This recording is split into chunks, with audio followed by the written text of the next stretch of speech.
Olá, eu tenho falado nos meus vídeos sobre a implantação e o funcionamento dos órgãos de controle internos municipais.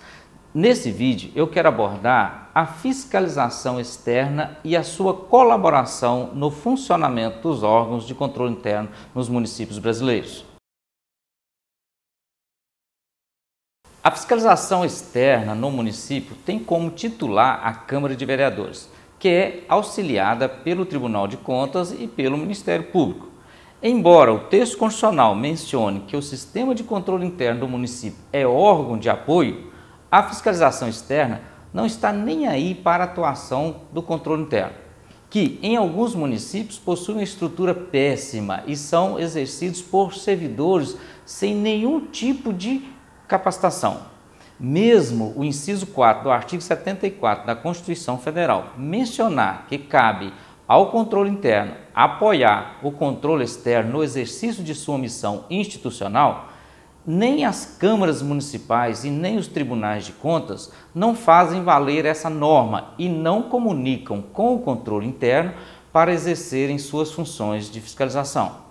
Na maioria dos municípios, o controle interno da Câmara age sem nenhuma comunicação com a Controladoria Geral do município, ou seja, age com independência, o que não é verdade, considerando que no ente federado município existe um único sistema de controle interno, que tem como titular o Controlador Geral do Executivo.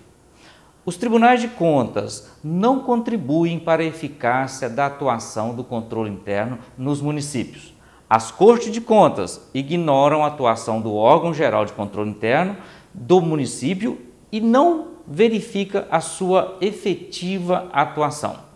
O que existe é uma ausência de norma regulamentadora que obriga a atuação concomitante do controle interno, atestando a legalidade dos atos praticados pela administração, como são os casos de gasto com pessoal e procedimentos de compras e licitações.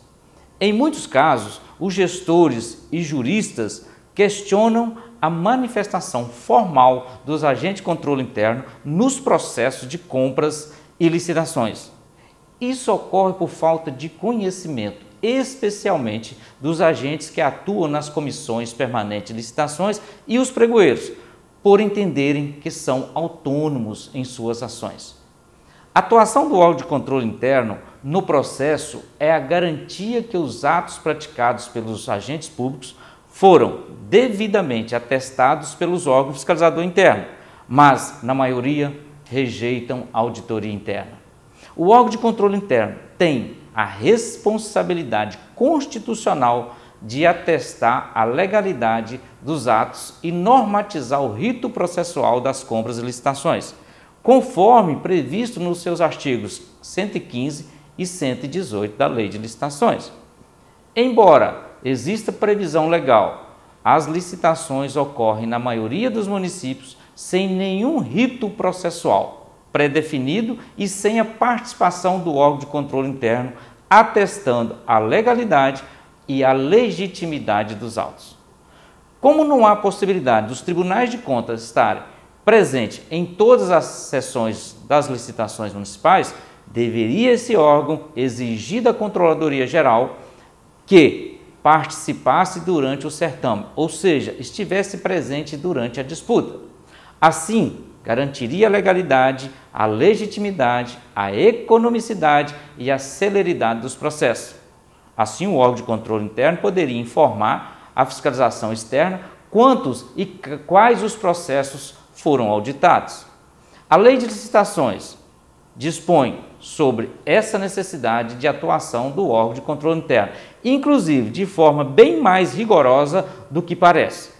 Para a Lei de Licitações, o órgão de controle interno não opina e nem recomenda.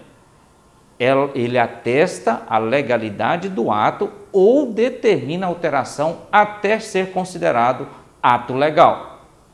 Diferente do jurídico que manifesta e opina em forma de parecer, somente sobre as minutas do edital e do contrato. A Lei de Licitações deixa a cargo do controle interno a responsabilidade de expedir normas relativas aos procedimentos operacionais a serem observados nas licitações e na fiscalização dos contratos. Portanto, os tribunais de contas deveriam exigir provas de atuação do órgão de controle interno na realização dos processos de compras e licitações. Mas não faz. Espera as licitações acontecerem e só manifestam ou vão fiscalizar depois de concretizado o ato. Ou seja, o ato, se for lesivo ao erário, caberá somente denúncia e instauração de processo punitivo. Ora, o que a sociedade quer é que se evite o dano.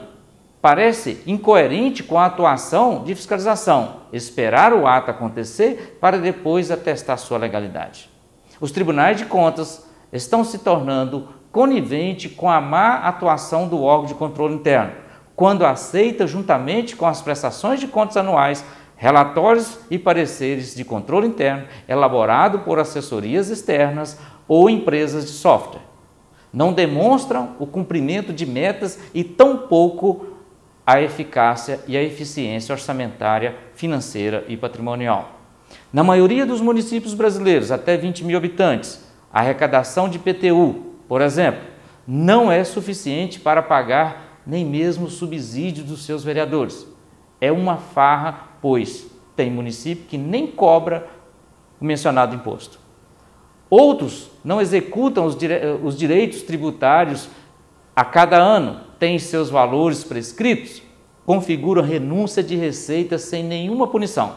O pior é que isso nem sempre são demonstrados nos balanços e o Tribunal de Contas aprovam as contas da maioria, sem exigir do controle interno um posicionamento sobre a matéria. Os gestores municipais precisam ser mais inteligentes na implantação dos órgãos de controle interno. Ao invés de ter receios de sua atuação, deve dar-lhes autonomia para assegurar a legalidade de seus atos praticados. Assim, não terão problemas no futuro depois de deixar os seus cargos. Levando proteção para aqueles que atuam nos processos, corrigindo as possíveis inconsistências em tempo hábil, sem causar prejuízo ao erário e proteger o patrimônio público. Esta é a função dos órgãos de controle interno, que no município é exercido pela Controladoria Geral do município. É assim que nós vamos tornar mais eficaz e eficiente a atuação dos órgãos de controle interno nos municípios brasileiros.